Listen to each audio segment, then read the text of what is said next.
5 seconds. Start. Mr. Chairman, sir, I am very thankful to my honorable colleague for having made a very enlightened speech on the will and the various issues involved. There was a considerable discussion on the merits and demerits of the legislature. I must thank various honorable members for the very learned and profound discussion which they have had here in this house today.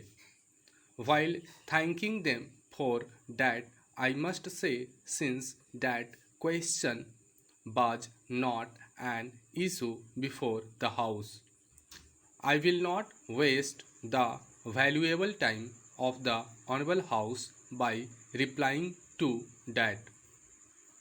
In the statement of objects and regions of the will, it has been stated that equal representation is the main object of federalism or something to that effect.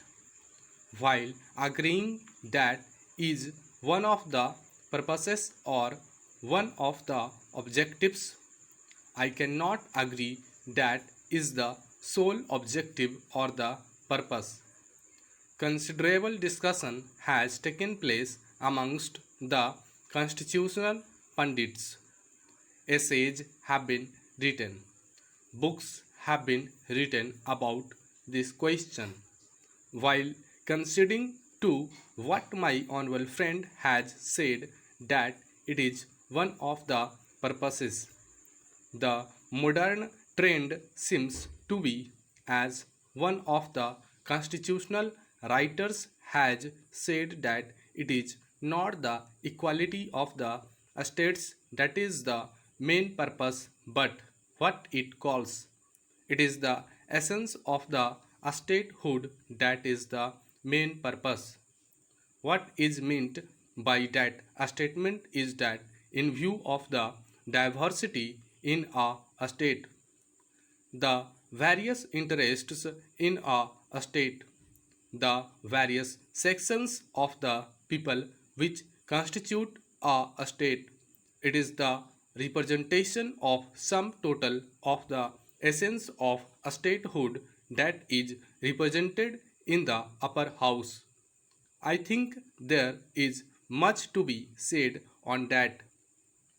Sir, I was going through the discussion that took place in the Constituent Assembly today, referred to this aspect of the matter because it seems there was a consensus that the second aspect of the problem has, as discussed by constitutional writers, it is the essence of a statehood, namely representation of the various interests, diverse people, diverse cultural and other aspects, which is the purpose of the representation in the upper house. As a result, except one honorable member, nobody mentioned even the question of equal representation of states. The main emphasis was on whether there was necessity for a legislature, and on these lines we have had an excellent treatment of the subject in the House. Mr. Chairman, sir, at the outset, I wish to express my sincerest thanks to all the members and the ministers of the state for law for their participation in this debate, and I take this opportunity of congratulating the honorable member for what I consider his maiden appearance in a debate in this house after taking over the charge of the ministry.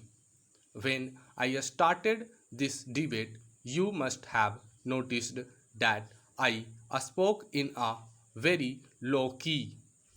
I spoke in a low key because I was apprehensive that, as my amendments are to curtail the number of members of some states, passions may be roused, and if passion is roused, the purpose of the discussion would be lost.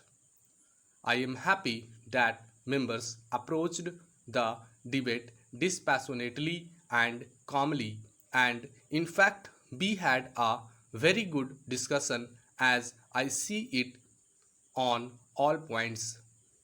My honorable friend criticized the whip system, and I understand why he has criticized, because it appears that the whip of his party did not permit him to speak in the presidential address debate.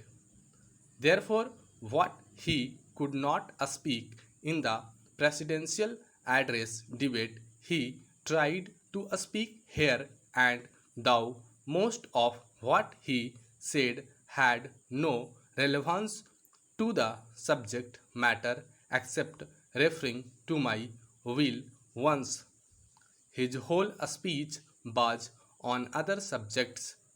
Therefore, I think I need not reply to them, as this morning the Prime Minister has replied to all the points, and during the debate on the presidential address there was enough discussion on these points.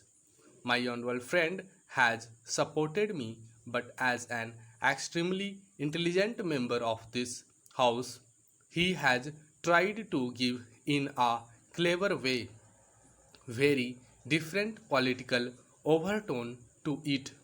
He said that the will should be the first step for increasing the power of the states.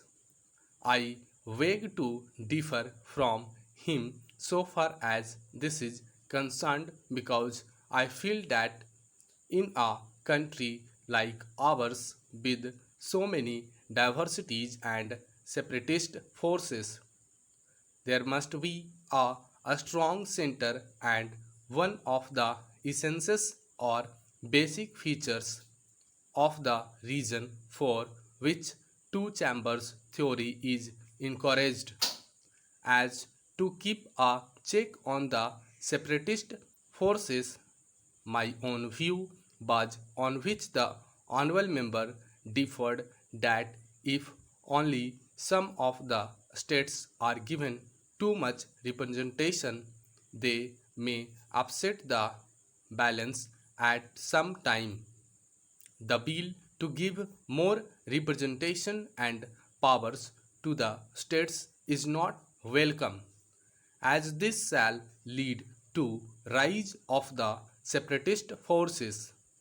Therefore, our constitution has laid the basis of a strong center in the interest of unity, as